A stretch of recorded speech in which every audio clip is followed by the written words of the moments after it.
దేవుని నామమునకు మహిమ కలుగునుగాక.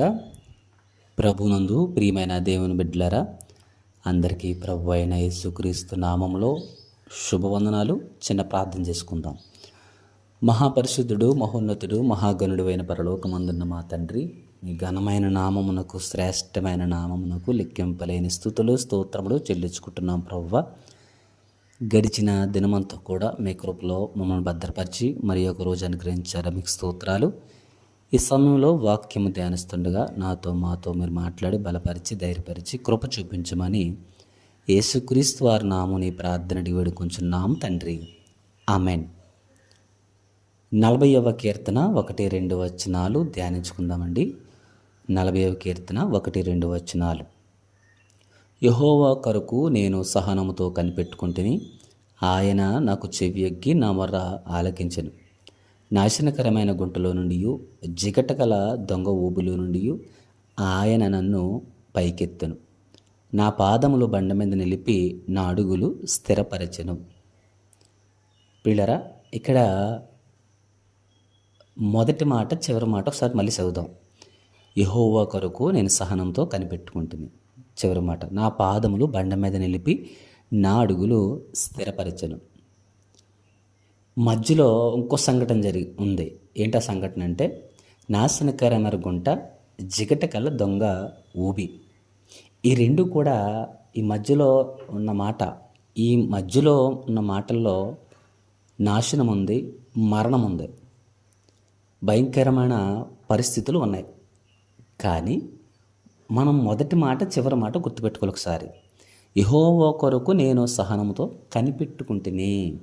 అవును ప్రియులారా, దేవుని కొరకు, దేవుని మాట కొరకు మనము సహనముతో కనిపెట్టుకోవాలని కీర్తనకారుడు సెలవిస్తున్నాడు. చివరి మాట చూసేసరికి ఏంటి? నా పాదములు బండ మీద నిలిపి నా అడుగులు స్థిరపరచను. అవును, దేవుడు మన అడుగులు స్థిరపరుస్తాడు. కానీ మధ్యలో ఒక సంఘటన ఉంది, మళ్ళీ చదువుతున్నాను. నాశనకరమైన గుంటలో నుండి, జిగటగల దొంగ ఊబులో నుండి ఆయన నన్ను పైకెత్తును. జీవితం ఎలా ఉంటుంటుంది? సాధారణంగా జీవితము దేవుడిని నమ్ముకుని దేవుడి మీద ఆధారపడే వారి జీవితాల్లో సాధారణంగా ఇలా ఉంటుంది. మొదట్లో మన సహనంతో కనిపెట్టుకున్నప్పుడు ఆయన మన మాటకు, మన ప్రార్థనకు చెవియొగ్గి మొరాలకిస్తాడు. ఆలకించిన తర్వాత ఏం జరుగుతుంది? రెండో వచనం చూస్తే, నాశనకరమైన గుంటలో నుంచి, జిగటగల దొంగ ఊబులో నుంచి ఆయన నన్ను పైకెత్తును. అవును, ఈ నాశనకరమైన గుంట లేదా ప్రతికూల పరిస్థితులు, తర్వాత చూస్తే జిగటగల దొంగ ఊబి. చూడండి, జిగటగల దొంగ ఊబి. ఆ ఊబిలో చూడండి, మీరు ఎప్పుడేం చూసారో లేదో, కాలువలో ఊబిలు ఉంటుంది. ఆ ఊబిలో కాలు వేస్తే ఆ కాలు దిగిపోతూ ఉంటుంది. ఈ కాలు తీసి మళ్ళీ కాలు వేస్తే ఆ కాలు దిగిపోతూ ఉంటుంది. ఇలాగ రెండు కాళ్ళు కూడా మొత్తం మీద నిలబడకుండా ఆ రెండు కాళ్ళు కిందకి వెళ్ళిపోయి చివరికి మరణము, నాశనాన్ని తీసుకొస్తుంది ఆ జిగటగల దొంగ ఊబి.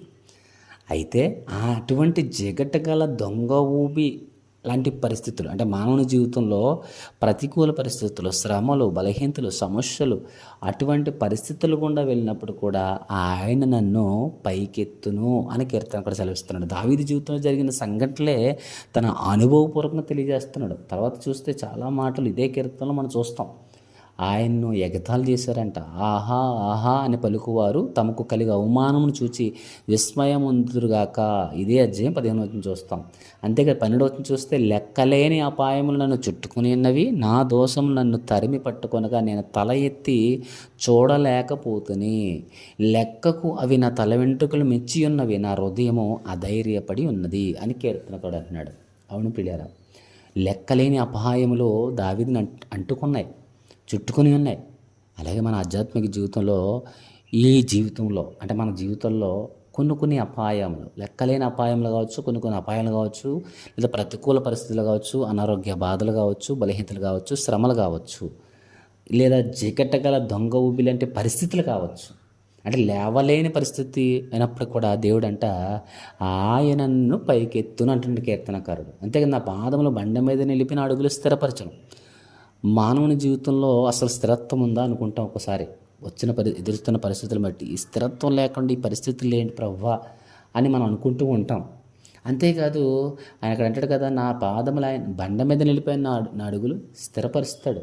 అవును ప్రియులారా, మన జీవితాన్ని స్థిరపరుస్తాడు దేవుడు. నీ వ్యక్తిగత జీవితాన్ని స్థిరపరుస్తాడు. నీ నీ భవిష్యత్తుని స్థిరపరుస్తాడు. అంతేకాదు నీ బిడ్డల భవిష్యత్తుని స్థిరపరుస్తాడు. కాకపోతే మొదటి మాట మనం చూశారు, ఆయన కొరకు సహనంతో కనిపెట్టుకోవాలి. సహనం ఉండాలి. దేవుని దగ్గర సహనంతో కనిపెట్టుకునే అనుభవం మనకు ఉండాలి ప్రియులారా.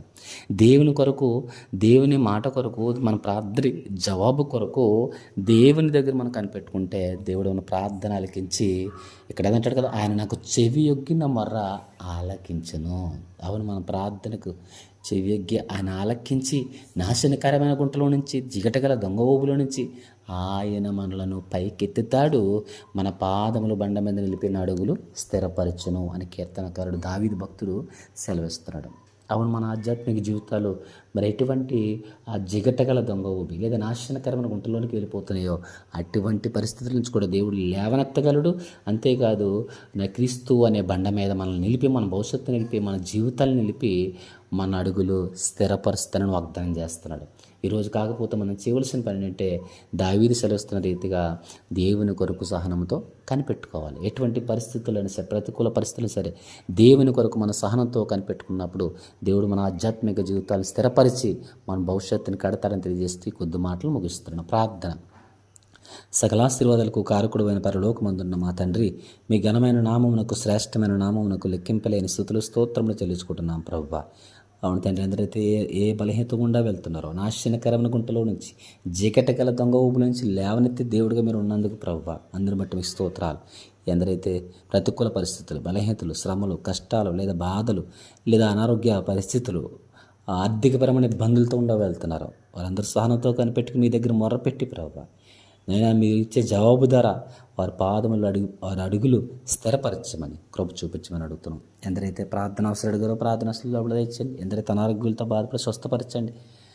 ఎందరైతే బలహీనను బలపరచమని సమస్త మహిమ ఘనత ప్రభావం మీకు ఆరోపిస్తూ యేసుక్రీస్తు వారి నామని ప్రార్థన అడుగుతున్నాం తండ్రి. ఆమెన్.